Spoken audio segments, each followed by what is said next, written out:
Commander Jake Morrison felt the vibration through his boots as the transport ship finally docked with humanity's largest deep space station after 14 years of exploration beyond the outer rim, and his hands trembled slightly as he gathered his belongings from the small cabin that had been his home for so long.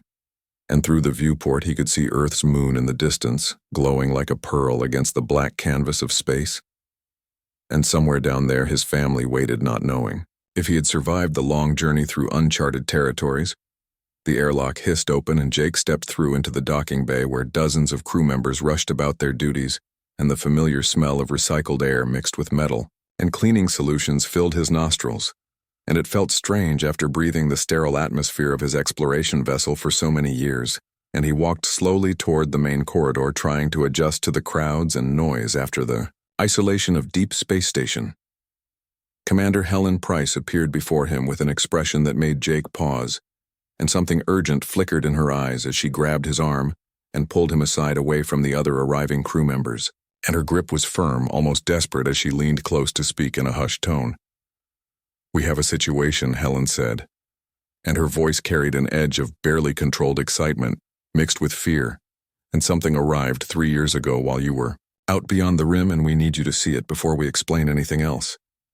Jake followed her through the winding corridors of the massive station, and they passed observation decks and crew quarters and supply depots until they reached a restricted area that required special clearance, and Helen pressed her hand against the security panel, and the heavy doors slid open, revealing a darkened room with one enormous window looking out into space. "What am I supposed to see?" Jake asked and peered through the glass into the darkness beyond. Helen pointed upward and wait for it and watched the space above the station's northern pole. Jake pressed his face closer to the window and stared into the void, and at first he saw nothing but stars and the distant glow of nebulae. And then something moved and his heart stopped as an enormous creature swept past the window, with wings that seemed to span 1/2 kilometer, and scales that caught the light from distant stars and reflected it in shimmering waves of color. "That is impossible," Jake whispered, and his scientific training warred with the evidence of his own eyes, and dragons did not exist outside of ancient mythology, and genetic engineering had never produced anything remotely like the magnificent beast that now circled back for another pass. "There are 3 of them," Helen said quietly, "and they arrived with her, and they have never left the station's perimeter, and they do not eat, and they do not sleep as far as we can tell, and they just circle endlessly waiting." Waiting for what Jake asked, though.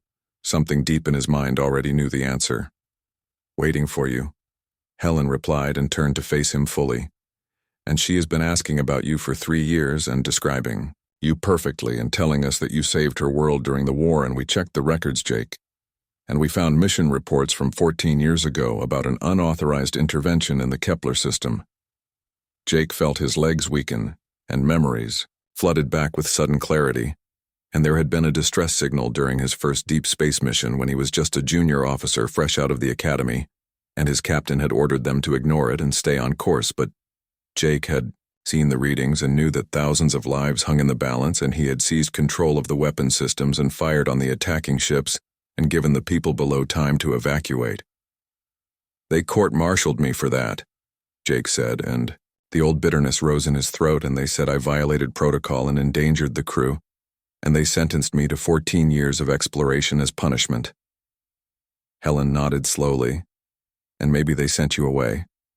But you saved an entire civilization, and she wants to thank you properly. Who is she?" Jake demanded, and his pulse quickened with anticipation.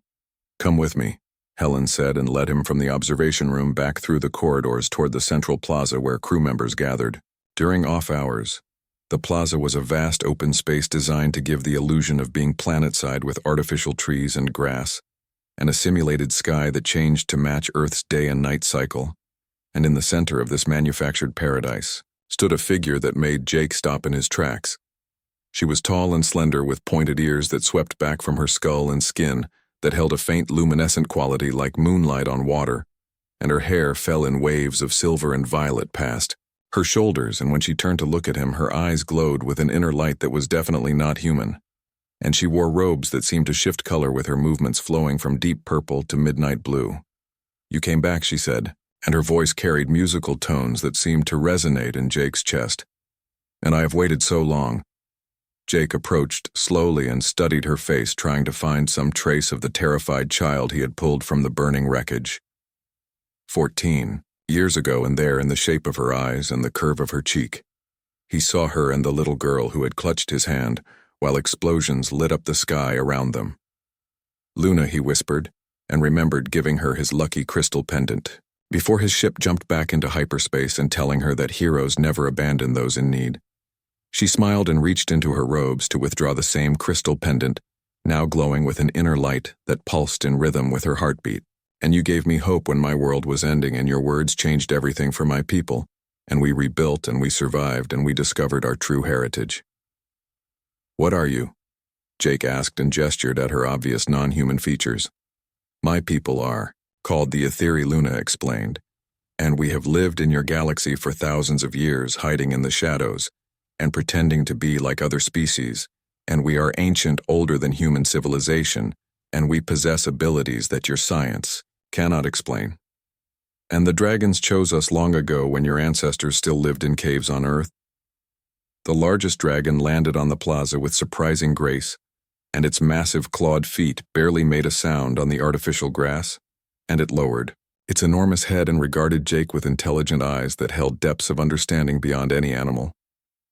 "This is Ember," Luna said, and placed her hand on the dragon's snout, "and she has carried me across the stars searching for the man who saved my world. And now we have found you, and we bring an offer that will change your life forever." Jake stared at the dragon and then at Luna, and felt the weight of destiny settling on his shoulders, like a physical presence, and whatever came next would alter the course of his existence, and he knew with absolute certainty that his punishment had not been exile, but preparation. "Tell me everything," Jake said, and stepped closer to Luna and the dragon, and embraced the unknown future that awaited. Luna guided Jake away from the crowded plaza to a private observation deck that overlooked the vast expanse of space, and the three dragons followed them, gliding silently through the station's corridors like massive shadows, and crew members pressed themselves against the walls as the creatures passed, their eyes wide with mixture of fear and wonder.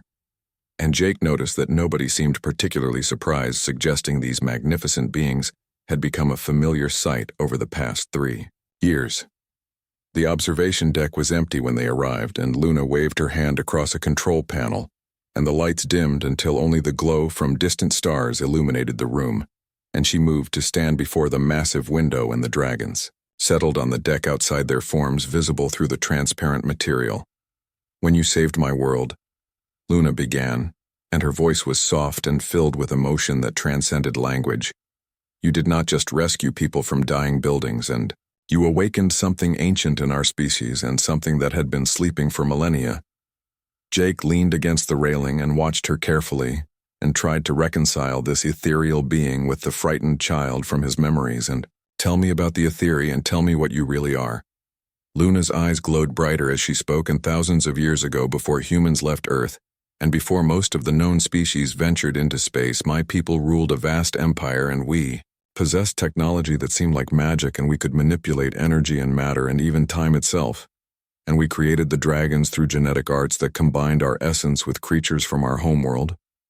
"What happened to your empire?" Jake asked. Pride, Luna said simply, "And we believed ourselves superior to all other life. And we began experimenting with forces beyond our understanding. And we tried to transcend physical form entirely, and the experiment failed catastrophically. And 90% of our population died in a single moment, and our worlds burned and our technology turned to dust." She turned to face him fully, and the survivors fled and scattered across the galaxy, and we hid our true nature, and we forgot our heritage, and we became refugees pretending to be ordinary beings, and for thousands of years we lived as shadows of what we once were. Jake processed this information and felt the weight of ancient history pressing down on him. "And what changed, and why reveal yourself now?" "You changed everything," Luna said, and stepped closer to him. "And when you risked your life to save strangers, and when you defied orders to do what was right, and you reminded me of the old stories my grandmother told me about, the ancient heroes of our people, and after you left, I began searching through forbidden archives, and I discovered the truth about who we are." The dragon named Ember pressed her massive head against the window, and her breath fogged the transparent material. And Luna placed her hand on the glass and the dragon rumbled with what sounded like contentment. The dragons were in stasis, Luna explained, and waiting for someone worthy to awaken them, and our ancestors created them as guardians and as companions for those who embodied the virtues we had lost and courage and selflessness and honor. And when I touched the stasis chamber after you left and Ember woke and she bonded with me, Jake felt a chill run down his spine. And you are saying, the dragons judge worthiness and that they choose their companions based on character. Luna nodded, and over the past 14 years while you traveled beyond the rim, I brought my people together, and I showed them what we could become again, and not the proud empire that fell, but something better. And we could be guardians instead of rulers, and we could use our gifts to protect rather than dominate. And many agreed. And we formed the new Etheri Council. She withdrew a small device from her robes and activated it, projecting a holographic display that showed dozens of star systems. And in each system a marker glowed indicating Etheri presence.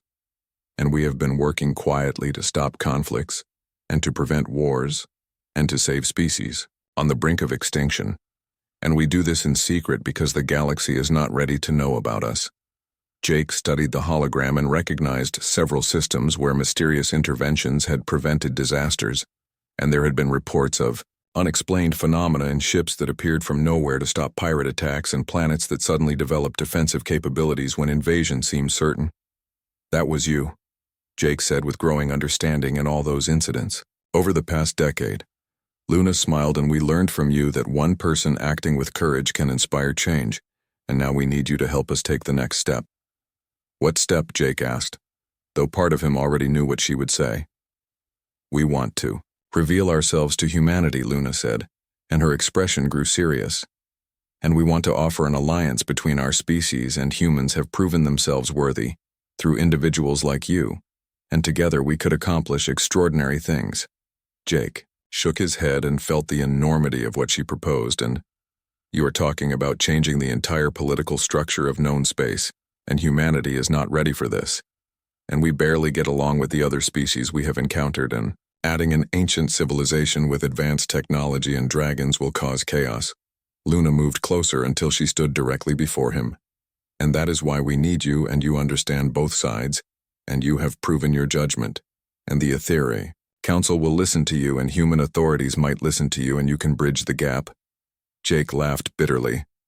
And I am an exile and a disgraced officer serving out a punishment sentence, and nobody in human command will listen to anything I say. That is about to change, Luna said. And while you were traveling back from the outer rim, the political situation shifted, and the officer who court-martialed you was exposed for corruption and taking bribes, and the entire case was reviewed. And you are being pardoned, Jake, and not just pardoned, but honored for your actions. Jake felt his heart skip a beat and stared at her in disbelief. And how do you know this? We have been monitoring human communications, Luna admitted, and we wanted to be certain the timing was right, and tomorrow you will receive official notice, and within a week, you will be addressing the Earth Council. And they will want to hear about your exploration mission. And that is when you can introduce them to us. Jake turned away and walked to the window, where he pressed his forehead against the cool glass, and below him, the dragons circled in their endless patrol.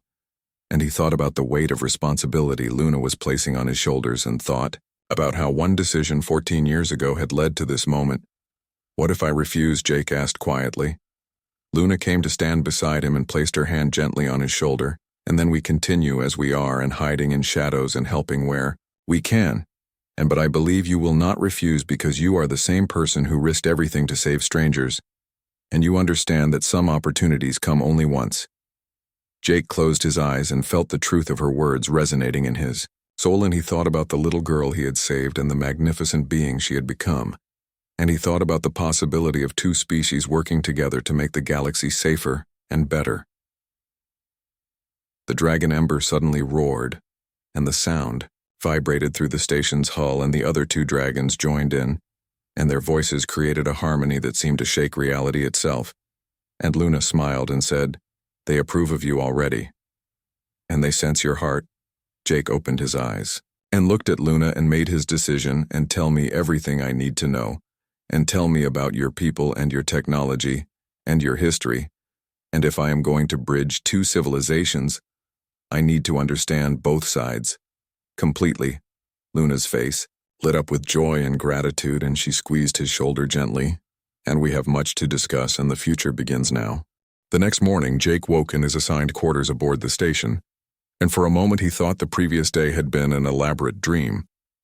But then he saw the small, glowing crystal sitting on his bedside table, and Luna had given it to him before they parted and told him it would help him sleep and clear his mind for the challenges ahead.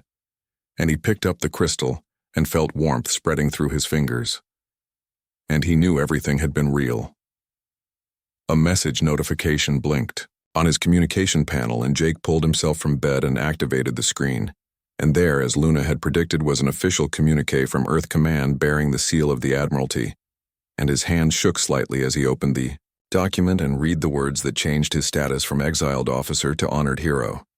The charges against Commander Jake Morrison are hereby dismissed with full honors, and his actions in the Kepler system have been re-evaluated and determined to be exemplary displays of courage and sound judgment, and he is to be awarded the Star of Valor and promoted to captain and assigned as special liaison for first contact protocols.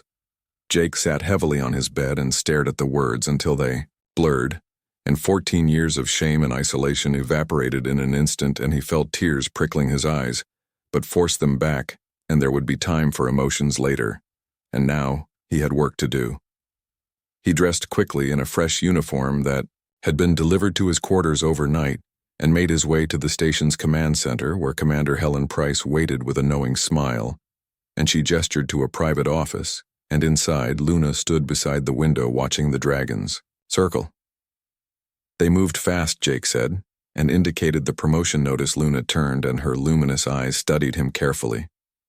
And humanity is good at bureaucracy when properly motivated, and we simply helped them see the truth about what you accomplished. And the rest happened naturally. Helen cleared her throat and said, "The Earth Council wants you planet-side within 48 hours, and they want a full report on your exploration mission. And they also want to discuss potential new first contact protocols. And apparently there have been rumors about unusual activity in several sectors." Jake looked at Luna and raised an eyebrow. "And I suppose those rumors involve mysterious ships and unexplained interventions." Luna smiled slightly. "And the galaxy is full of mysteries, and some of them are us." Helen stepped forward and handed Jake a data tablet. "And I have been briefed on the situation, and at least the parts I am cleared to know, and whatever you are planning, it has support from higher up the chain than I expected, and someone very important wants this alliance to happen." "Who?" Jake asked. Helen shrugged. "And above my security clearance, but the authorization codes came directly from the Secretary General's office, and that is as high as it gets." Jake activated the tablet and scrolled through the briefing documents and saw that someone had compiled extensive data on Ethereal activities over the past decade, and whoever prepared this report had access to classified intelligence from multiple sources, and the conclusion was clear. And the mysterious intervention showed consistent patterns of protecting civilian populations and preventing unnecessary conflicts. "This is impressive work," Jake said. "And who compiled this analysis?" Luna said quietly. "And I have been preparing for this moment for 3 years, and I knew we would need evidence and proof that the Etheri mean no harm, and I worked with several human intelligence analysts who were willing to look at the data. Objectively, you have allies in the human government," Jake said, and realized the scope of Luna's planning. "A few," Luna admitted, "and people who understand that the galaxy is changing, and that old ways of thinking will not serve us in the future, and they are willing to take risks for peace." Helen excused herself and left Jake and Luna alone in the office, and Jake moved to the window and watched the dragons perform their graceful aerial ballet. And he wondered what Earth would look like with dragons flying over the major cities. "You are worried," Luna observed, and came to stand beside him. Jake nodded. "And I am worried about how people will react, and humans have always feared what they do not understand. And you are talking about revealing beings that look like creatures from our oldest myths and legends and accompanied by actual dragons. Fear is natural," Luna said, but so is curiosity and wonder. And we believe that if we approach this correctly, and with you as our ambassador, and we can overcome the initial fear and show humanity what we truly are." "What are you really?" Jake asked and turned to face her. "And you said, you can manipulate energy and matter, and you have technology that seems like magic, and that is a lot of power for one species." Luna held out her hand, and a small sphere of light appeared floating above her palm, and it pulsed and shifted through different colors before she closed her fingers, and it vanished. "And we are what your species might become in a few thousand years, and we have learned to work with the fundamental forces of reality, but we are not gods, and we can be hurt, and we can die, and we make mistakes." She walked to the desk and picked up the data tablet and brought up an image of a ruined city. "And this is Etheria Prime, and our homeworld and the birthplace of our civilization. And it is still a wasteland after the great catastrophe, and we keep it as a reminder of what happens when power is used without wisdom." Jake studied the image and saw crumbling towers and shattered domes and vast stretches of crystallized ground where nothing grew, and it looked like the aftermath of a war that broke reality itself. "How many died?" Jake asked softly. Luna's expression grew distant and painful, and 6 billion souls and gone in less than an hour, and our greatest scientists and our most talented artists and our wisest leaders, and all turned to dust because we reached too far. "I am sorry," Jake said, and meant it deeply.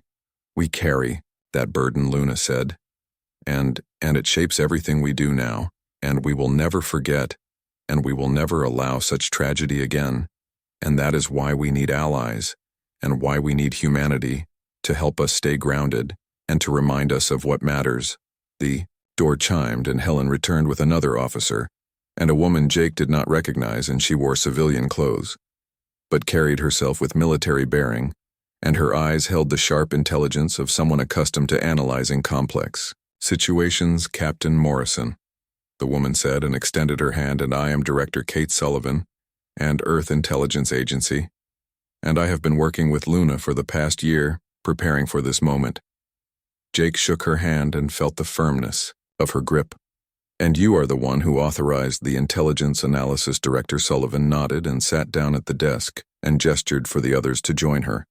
"And I have been monitoring Etheria activities since they first appeared on our sensors. And initially we thought they might be a threat, but the pattern analysis showed something different, and every intervention prevented bloodshed, and every appearance corresponded with a crisis being resolved." She pulled up a holographic display, showing a timeline of events. "And here is what we know.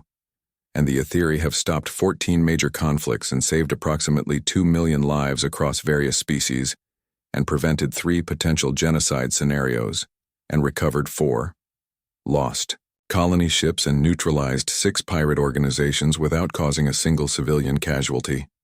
"That is an impressive record," Jake said, and studied the data director. Sullivan leaned forward, "And that is why I convinced the Secretary General that we need this alliance, and humanity is expanding rapidly, and we are making mistakes and angering other species, and we need guidance, and we need friends who understand the responsibilities that come with power." Jake looked at Luna and saw hope in her luminous eyes, and he looked at the director and saw determination. And he thought about the little girl he had saved 14 years ago, and how that single act of defiance had rippled forward through time to create this moment. "When do we leave for Earth?" Jake asked, and accepted his role in the unfolding destiny. "Tomorrow morning," Director Sullivan said, "and the Earth Council meets in 3 days, and you will have 2 days to prepare your presentation. And Luna and one of her dragons will accompany you, and we are calling it a diplomatic exchange." "Just one dragon?" Jake asked. Luna smiled, and Ember volunteered, and she is the eldest and wisest, and she will represent the dragons before the human leadership, and the other 2 will remain here and guard the station. Jake took a deep breath and felt the weight of responsibility but also excitement, and he was about to introduce humanity to an ancient civilization, and about to change the course of history, and about to fulfill a destiny that began with a single choice to save strangers. "Let us begin," Jake said, and reached for the data tablet. The shuttle descended through Earth's atmosphere, with Jake pressed against the viewport watching his homeworld grow larger with each passing moment, and beside him, Luna sat in quiet contemplation, while Ember flew alongside the shuttle, her massive wings catching the sunlight and creating rainbows that danced across the clouds. And Jake wondered what the people below thought when they looked up and saw a dragon for the first time in human history. Director Sullivan sat across from them reviewing notes on her tablet, and she glanced up occasionally with an expression that mixed excitement and nervousness. "And the Secretary General is briefing the full council right now," she said, "and by the time we land, they will know the basic facts but seeing Luna and Ember in person will be something entirely different. How do you think they will react?" Jake asked. Director Sullivan shrugged, and some will be thrilled and some will be terrified and some will immediately start calculating political advantages, and that is human nature, but I think most will simply be amazed. The shuttle touched down at the secure landing facility outside Geneva, and armed security personnel surrounded the craft, and Jake noticed they held their weapons ready, but not raised, and through the viewport he saw news drones hovering at a distance, and someone had leaked information about the arrival. This is already becoming public. Jake observed Luna stood and smoothed her robes, and good and secrets have a way of creating fear, and transparency builds trust, and let them see us and let them judge for themselves. The shuttle door opened, and Jake stepped out first, and immediately felt the weight of dozens of cameras focused on him, and he walked down the ramp with Luna beside him, and behind them Ember landed with earth-shaking force and folded her enormous wings, and the security personnel stepped back involuntarily, and several raised their weapons in panic. "Stand down," Jake commanded, and used his new authority as captain, and the dragon is a guest, and treat her with the same respect you would show any diplomatic visitor. Ember lowered her massive head and regarded the security team with intelligent eyes, and then she made a sound that was almost like a purr. And one brave security officer lowered his weapon and reached out tentatively, and Ember allowed him to touch her scales, and the officer's face transformed from fear to wonder. Director Sullivan moved forward and addressed the security team. "And this is Ambassador Luna of the Etheri people, and Captain Jake Morrison, who will be presenting to the Earth Council, and we are on a tight schedule, so please clear a path to the transport vehicles." The motorcade wound through Geneva, toward the council building, and Jake watched through tinted windows as crowds gathered on sidewalks, and people pointed at the sky where Ember flew overhead, and some people cheered, while others stood in shocked silence, and children waved excitedly, and parents pulled them back protectively. "This is moving faster than I expected," Jake said.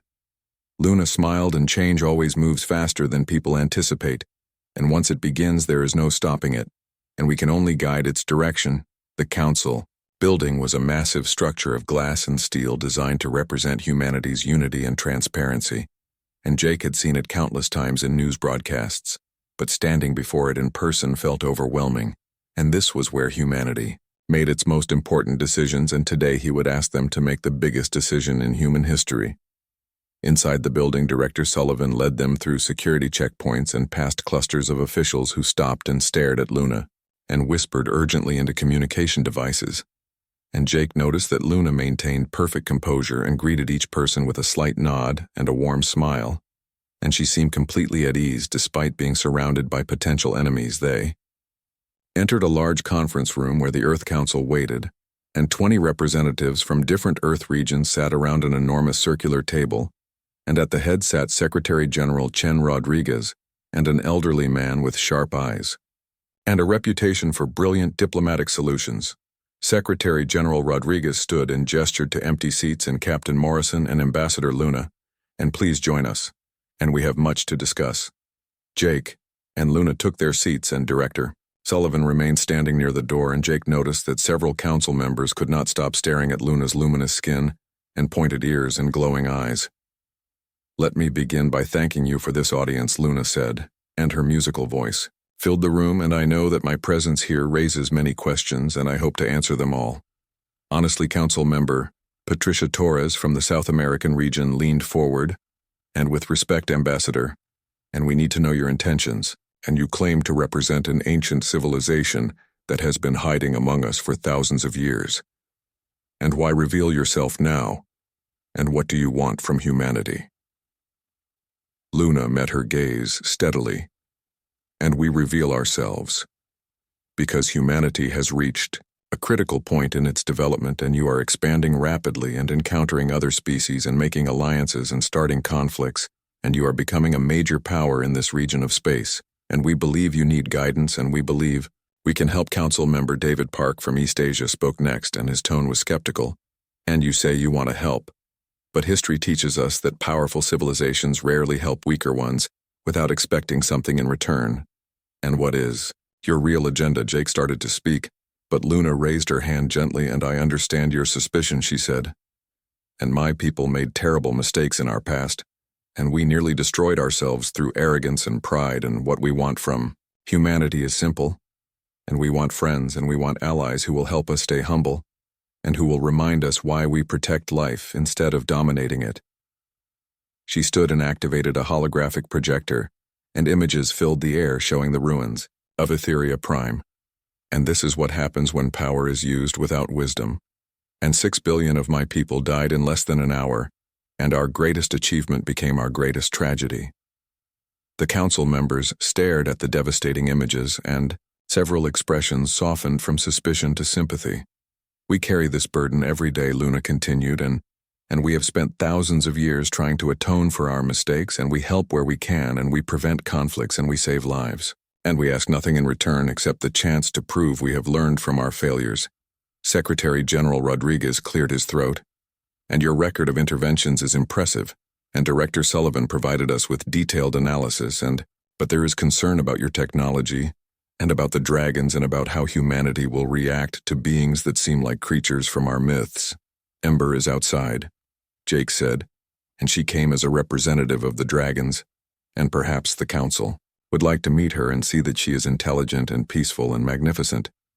The suggestion caused immediate debate among council members, and some argued it was too dangerous, while others insisted that seeing a dragon was essential for making informed decisions. And finally, Secretary General Rodriguez stood and said, "We will meet the dragon, but we do this as a group and with security present." They moved to a large courtyard behind the council building, and Ember waited there, with the patience of ancient stone, and when the council members filed out, she remained perfectly still, and allowed them to approach at their own pace.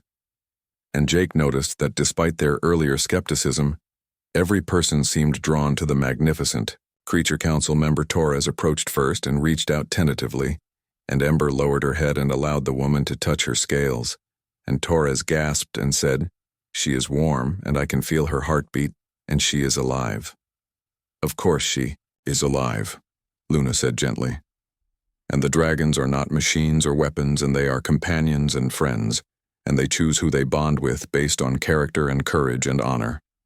Ember suddenly turned her head and fixed her gaze on Secretary General Rodriguez, and the elderly man stepped forward without fear, and placed both hands on the dragon's snout, and for a long moment they stared at each other, and then Ember made a deep rumbling sound that vibrated through the ground. "She approves of you," Luna said with surprise in her voice, "and that is rare for a first meeting." "What does that mean?" Rodriguez asked. "It means she senses wisdom and good intentions," Luna explained, "and dragons are ancient judges of character, and if Ember approves of you, then you can be trusted." Rodriguez smiled and stroked the dragon's scales. "And I have dreamed of dragons since I was a child, and I never imagined I would touch one." Jake watched as other council members approached Ember, and each person experienced the same transformation from fear to wonder, and he realized that Luna had been right, and transparency and direct experience were breaking down barriers faster than any argument could. Council member Park approached Jake and said quietly, "I came here ready to oppose any alliance, but seeing her and touching a real dragon, and I cannot deny what is before my eyes. And your Etheri friend has chosen her approach wisely." Luna joined them and said, "We have nothing to hide, and we want humanity to see us as we truly are, and flawed and trying to do better and hoping to find friends who will journey with us toward a better future." Secretary General Rodriguez called the council members back together and said, "We will reconvene tomorrow for formal voting, but I suspect I already know the outcome, and Captain Morrison and Ambassador Luna, and please prepare your formal proposal, and I believe we are witnessing the beginning of the Earth Council chambers filled with representatives from every major human colony and settlement across known space." And Jake stood at the presentation podium with Luna beside him, and through the tall windows he could see Ember circling the building with the other two dragons who had arrived overnight, and their presence had caused celebration and panic. In equal measure throughout Geneva, Secretary General Rodriguez called the session to order and said, "We gather today to vote on the most significant decision in human history, and before us is a proposal to form a formal alliance with the Etheri people and to accept their guidance and friendship as we continue expanding into the galaxy, and Captain Morrison will present the details. Jake activated the holographic display and images filled the air showing star charts and data analysis and documented interventions, and he spoke with confidence born from knowing his cause was just. And over the past 14 years, humanity has encountered 17 new species and formed trade agreements with 9, and engaged in conflict with 3, and we have made mistakes that cost lives and damaged our reputation. He pulled up footage of a recent incident where human colonists had accidentally violated sacred ground on an alien world and sparked a diplomatic crisis, and we avoided war by pure luck. But luck is not a sustainable strategy, and we need guidance from those who have made these mistakes before. Luna stepped forward, and her luminous presence commanded attention. And my people have lived in this galaxy for thousands of years, and we have seen civilizations rise and fall, and we have watched species destroy themselves through ignorance and arrogance, and we want to help humanity avoid those same mistakes. A council member from the Mars colonies raised her hand and said with respect, "Ambassador, and how do we know you will not use your superior technology to control us? And how do we maintain our sovereignty while accepting your guidance?" Luna smiled gently. "And sovereignty is not threatened by friendship, and we do not want to control humanity, and we want to walk beside you as equals, and our technology may be more advanced, but your perspectives and your energy and your innovation have value that we lack."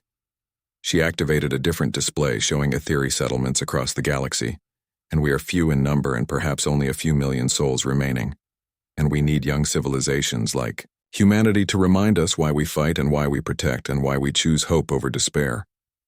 Jake added, "And the alliance proposal includes specific protections for human autonomy, and all major decisions remain in human control. And the Etheri provide advice and assistance but never demands or requirements, and they offer knowledge freely and expect nothing except friendship." In return, Council Member Torres stood and said, "I have reviewed the proposal carefully, and I have consulted with experts in law and diplomacy and trade, and the protections are solid, and this is not a treaty of submission, but a partnership of equals, and I move to approve." The vote was called, and Jake held his breath as council members registered their decisions, and the holographic display showed results in real time, and green lights appeared one by one representing approval, and only 3 red lights showed opposition, and when the final count appeared, it showed 17-3 in favor of Alliance Secretary. General Rodriguez stood and announced the Earth Council has voted to approve formal alliance with the Etheri people, and this decision will be transmitted to all human colonies and settlements, and a formal signing ceremony will be held tomorrow, and Captain Morrison and Ambassador Luna, and congratulations. The chamber erupted in applause, and Jake felt tears threatening, but held them back, and beside him Luna's eyes glowed brighter with emotion, and she squeezed his hand gently and whispered, "Thank you for believing in us." The rest of the day passed in a blur of meetings and interviews and planning sessions and news networks. Broadcast footage of the dragons flying over Geneva, and reactions ranged from excitement to fear, but mostly wonder, and Jake watched children drawing pictures of dragons and adults debating the implications, and scientists demanding access to Etheri technology. That evening, Jake and Luna stood on a balcony overlooking the city, and below them, crowds had gathered, hoping for another glimpse of the dragons, and Ember obliged by performing aerial maneuvers that drew cheers and applause. "You changed the course of history," Luna said quietly, "and without you, none of this would have been possible." Jake shook his head, "And I just did what felt right. And you are the one who brought your people together and who had the courage to reveal yourself, and who offered humanity a gift we do not deserve." "We all deserve second chances," Luna said, and her expression grew distant. "And my people received ours when you saved my world. And now we give humanity the benefit of our experience, and perhaps together, we can create something better than either of us could achieve."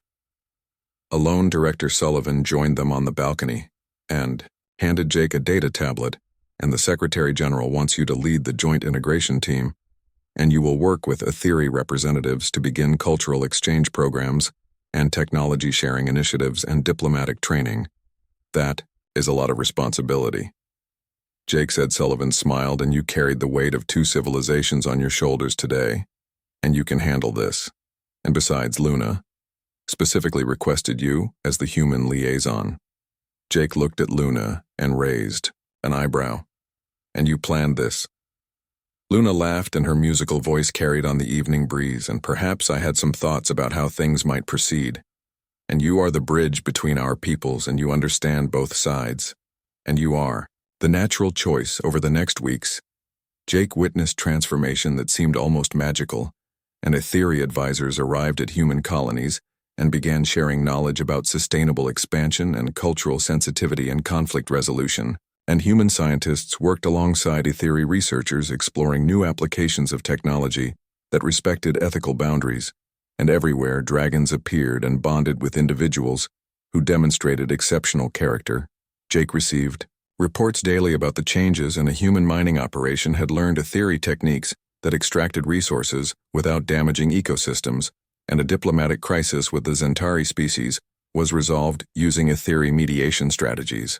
And 3 human teenagers had bonded with young dragons and were learning to fly. Luna became a familiar presence at human gatherings, and she spoke at universities and met with children and advised military leaders, and everywhere she went she emphasized the same message: and power must be balanced with wisdom and strength, must be tempered with compassion and progress, must respect the past while embracing the future.